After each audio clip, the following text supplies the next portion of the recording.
कभी धोखा नहीं मिल सकता। तो दोस्तों, इस कहानी को ध्यान से सुने और समझे। तो चलिए कथा शुरू करते हैं। लेकिन आगे बढ़ने से पहले आपको बता दें कि गरुड़ पुराण में कहा गया है कि कथा हो या सीख, अगर बीच में छोड़ दिया जाता है तो वह पाप की श्रेणी में आता है। तो आपसे निवेदन है कि वीडियो को अंत तक पूरा देखें, और अगर आप एक सनातनी हैं तो वीडियो को लाइक करके चैनल को सब्सक्राइब जरूर कर लें। तो चलिए कथा शुरू करते हैं। पुराने समय की बात है। टीकमगढ़ राज्य के राजा का एक बेटा हुआ था जिसका नाम था सिद्धार्थ राजकुमार। सिद्धार्थ का एक नियम था, वे अपने साथ एक सेवक को लेकर बेस बदलकर रात में नगर में घूमा करते थे और नगर में घटने वाली समस्त घटनाओं को देखकर उन पर मनन किया करते थे। राजकुमार सिद्धार्थ के पिता बहुत वृद्ध हो चुके थे, इसलिए एक दिन उनकी मृत्यु हो जाती है। उसके बाद राजकुमार सिद्धार्थ को ही वहां का राजा बनाया जाता है। राजा बनने के बाद भी राजकुमार ने अपने नगर में घूमना बंद नहीं किया। हां, इतना जरूर था, पहले उनके साथ एक सेवक रहता था, अब वे अपने साथ एक मंत्री को रखते थे। एक दिन राजकुमार सिद्धार्थ और उनके मंत्री बेस बदलकर नगर में घूम रहे थे। जब वे एक गली से होकर गुजर रहे थे तो उन्हें घर के अंदर से कुछ स्त्रियों के बोलने बतला की आवाज आती है। राजा और मंत्री दरवाजे से सटकर खड़े हो जाते हैं और अंदर झांक कर देखते हैं तो उन्होंने देखा कि 3 सुंदर सुंदर युवतियां आपस में बात कर रही थीं। बातों से लग रहा था वे तीनों आपस में बहने बहने हैं। वे तीनों अपनी अपनी पसंद के बारे में बातचीत कर रही थीं। बड़ी बहन कहती है, बहनों, मुझे तो स्वादिष्ट भोजन खाने का बड़ा शौक है। मैं तो अपना विवाह किसी राजा के रसोइये से कराऊंगा, दिष्ट भोजन खाने को मिलता रहे। तब मझली वाली कहती है, हे बहनों, मैं तो अपना विवाह किसी राजा के बड़े अधिकारी से करना चाहती हूं। अगर मेरा विवाह राजा के मंत्री से हो जाए, सेनापति से हो जाए या कोतवाल से हो जाए तो मैं अपने आप को बहुत धन्य समझूंगी। छोटी बहन उनकी बातें सुनकर चुपचाप बैठी रही।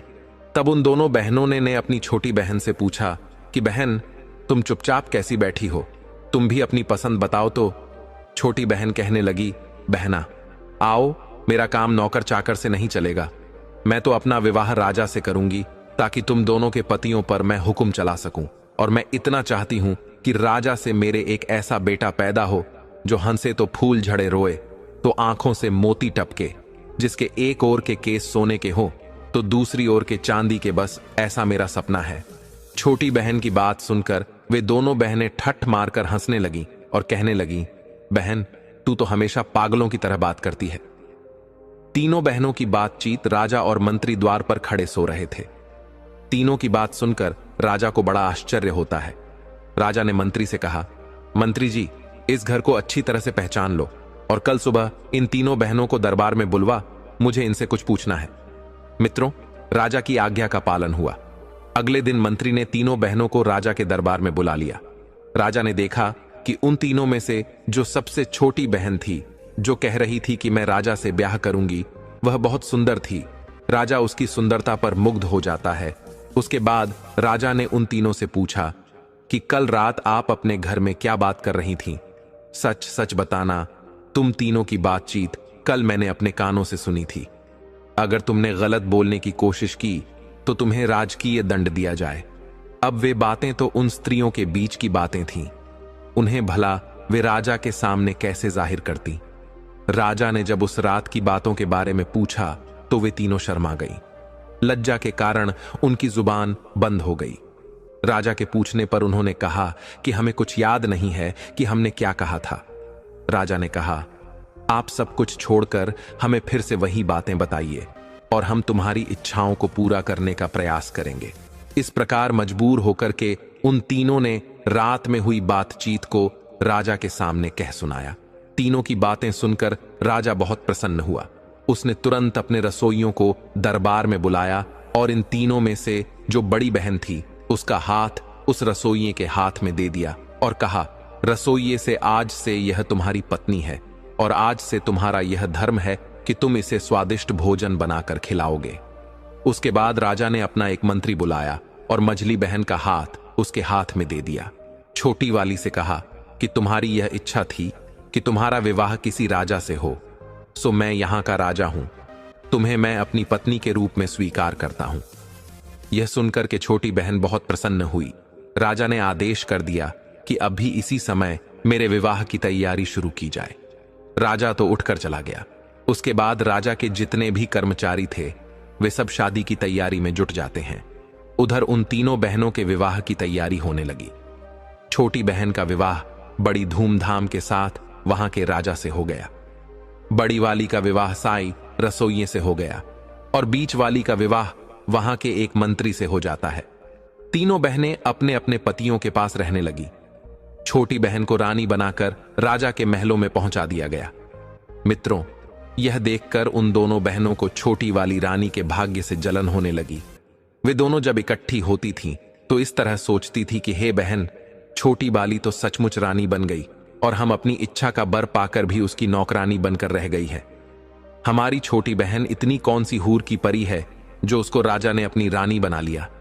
मझली वाली कहने लगी, बहन, बुरा तो मुझे भी लग रहा है। राजा ने उसमें ऐसा क्या देख लिया जो उससे शादी कर ली। कही हुई बातों का क्या है। आदमी हर तरह की बातें सोचता है और करता है। मेरी समय से तो छोटी वाली नहीं बल्कि तुम रानी बनने के योग्य थी। वड़ी ने कहा, मुझे भी यह देखकर आश्चर्य होता है कि राजा की अक्ल पर क्या पत्थर पड़ गए थी जो उसे पसंद कर लिया। उससे तो तुम 100 गुना अच्छी थी मित्रों।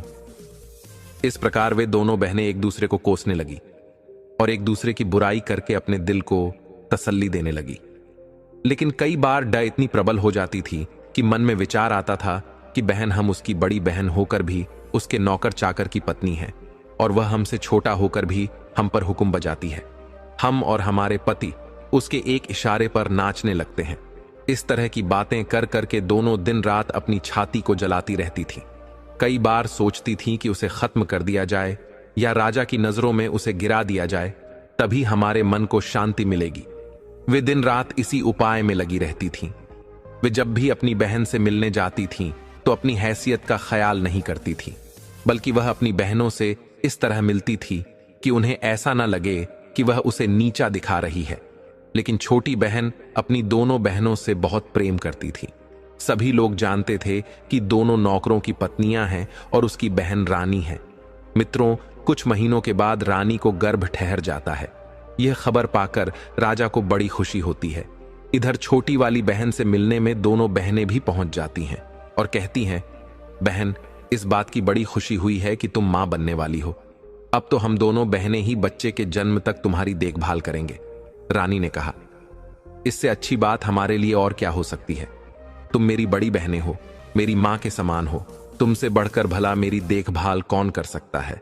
तुम अपने पतियों के द्वारा यह आवेदन राजा के सामने पेश कर दो। आशा है कि वे इसे स्वीकार कर लेंगे। मित्रों, उन्होंने अपने पतियों के द्वारा राजा से आवेदन किया। राजा ने कहा, ठीक है, यह बात हम रानी से पूछकर ही आपको बताएंगे।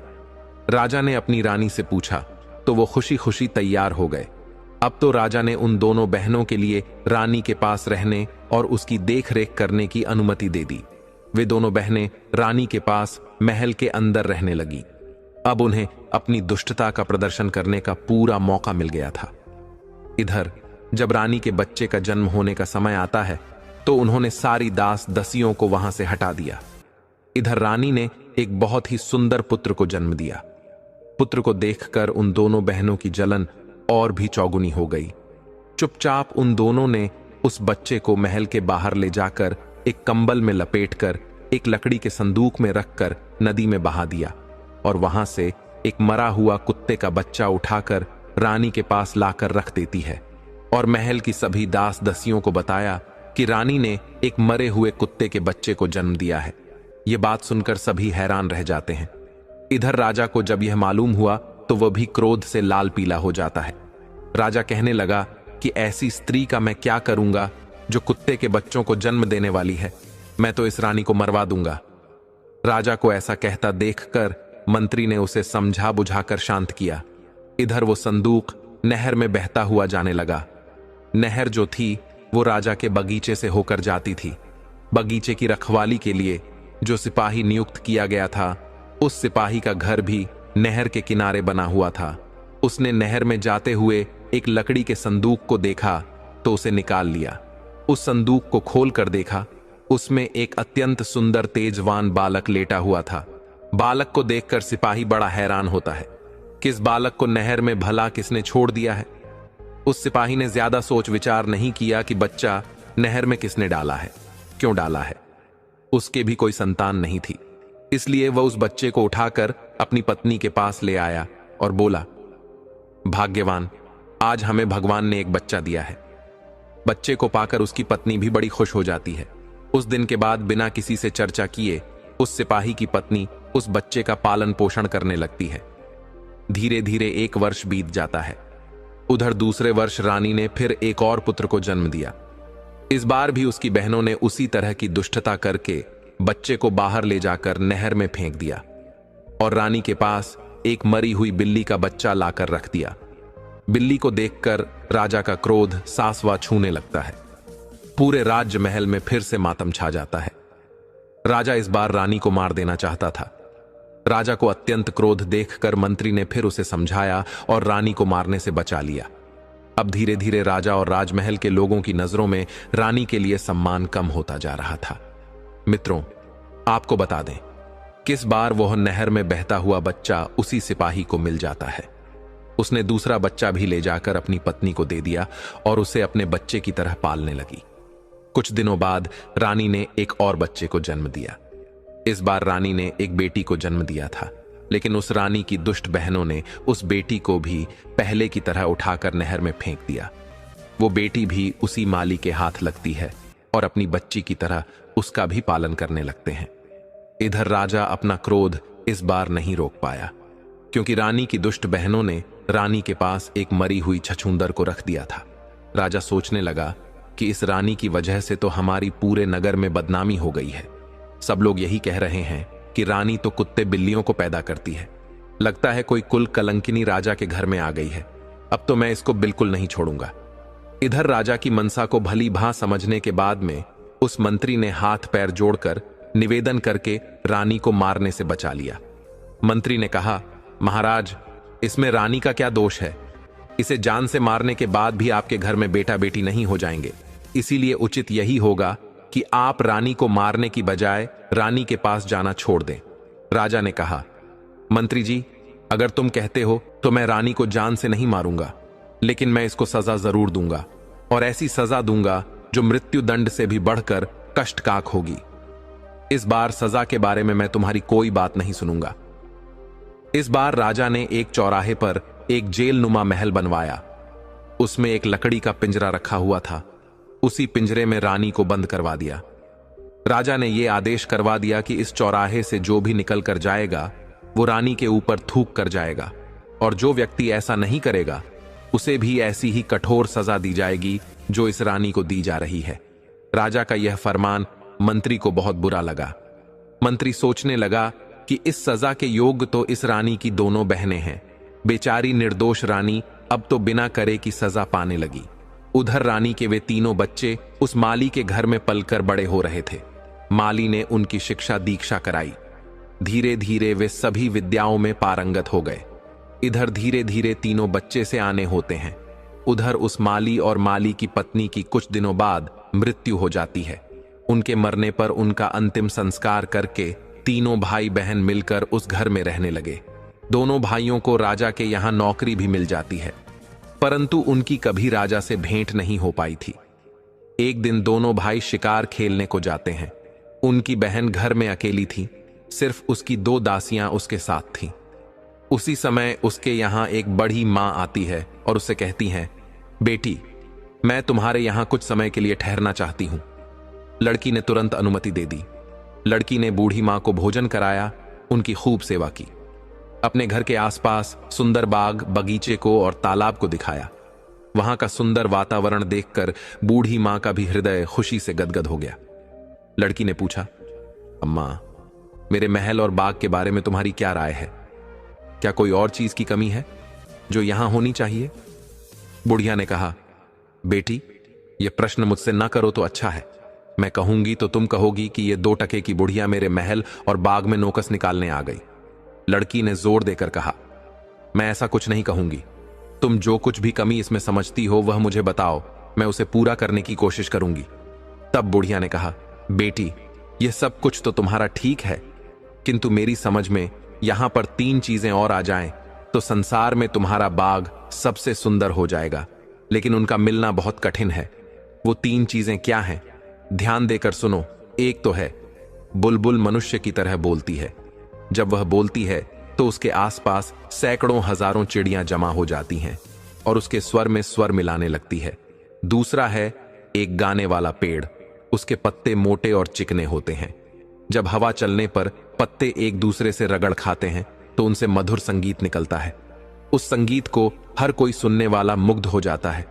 और तीसरी वस्तु है वो सुनहरा पानी। उसकी एक बूंद किसी बर्तन में रख दी जाए तो बर्तन अपने आप भर जाता है और फिर उसमें से एक फव्वारा सा निकलता है जो कभी नहीं रुकता, क्योंकि वह पानी लौटकर उसी बर्तन में गिरता रहता है। बुढ़िया की बात सुनकर लड़की कहने लगी, अम्मा, अगर तुम्हें इन चीजों के बारे में इतने विस्तार से पता है तो तुम यह भी जानती होगी कि यह वस्तुएं कहां मिलती हैं। मुझे बताओ, मैं उनकी प्राप्ति का प्रयत्न करूंगी। बूढ़ी महिला ने कहा, बेटा, मैं तुम्हें यह नहीं बता सकती, लेकिन इतना जरूर बता सकती हूं, यहां से कोई व्यक्ति उत्तर दिशा में चला जाए और सीधा चलता चला जाए तो 10 दिन की यात्रा के बाद जो पहला व्यक्ति उसे मिलेगा उससे पूछे कि यह वस्तुएं कहां मिलेंगी, वही आगे की राह बताएगा। अच्छा बेटी, बुढ़िया कहने लगी, मुझे काफी देर हो गई है, अब मैं चलती हूं। बुढ़िया को क्या मालूम था कि वह लड़की इतनी साहसी लड़की है कि खुद इन चीजों की तलाश में निकल पड़ेगी। इसलिए उसने विस्तार से वो सब कुछ बता दिया था जो उसे मालूम था। लड़की ने उसकी बताई हुई एक एक बात याद कर ली। इधर दोनों लड़के जब शिकार से लौट कर आते हैं तो अपनी बहन को उदास बैठा हुआ देखते हैं। उन्होंने पूछा, बहन, क्या बात है? आज तुम्हारी तबीयत खराब है क्या, या कोई बात तुम्हारी मर्जी के खिलाफ हो गई है? लड़की ने सिर झुकाकर कहा, नहीं भाई, ऐसी कोई बात नहीं है। भाइयों ने कहा, यह तो तुम झूठ बोल रही हो, कुछ ऐसा तो जरूर हुआ है जो तुम्हें दुख दे रहा है। अगर तुम नहीं बताओगी तो हम तुम्हारे पास से उठकर नहीं जाएंगे। तब लड़की ने देखा कि दोनों भाई बात जानने के लिए अड़े खड़े हैं, तो उसने कहा, मैं तुम्हें इसलिए नहीं बताना चाहती हूं कि जो मैं कहूंगी उसे सुनकर तुम चिंता में और कष्ट में पड़ जाओगे। खैर, जब तुम जिद कर रहे हो तो मैं बता देती हूं। हमारे पिता ने यह महल हमारे लिए बनवाया था और अपनी समझ शेष में सुंदरता और सजावट की कोई चीज की कमी नहीं रखी थी, लेकिन अभी भी इसमें कुछ कमियां हैं। किंतु आज मुझे 3 चीजों के बारे में मालूम हुआ है। अगर वे 3 चीजें इस बाग में आ जाएं तो हमारा महल अद्वितीय सुंदर हो जाएगा। दोनों राजकुमार ने पूछा, बहन, वे ऐसी कौन सी चीजें हैं, हमें शीघ्र बताओ। तब लड़की कहती है, भाइयों, एक तो उम्दा किस्म की बुलबुल जो बोलने वाली हो, जिसका गाना सुनकर हजारों पक्षी इकट्ठे होकर उसके स्वर में स्वर मिलाने लगते हो। दूसरा है गाने वाला पेड़, जिसके पत्तों से पत्ते रगड़ खाकर संगीत निकलता हो। और तीसरा है सुनहरा पानी, जिसकी एक बूंद से ही कभी खत्म ना होने वाला फुबारा बन जाता हो। मैं इसी चिंता में हूं कि इन्हें कैसे प्राप्त करूं।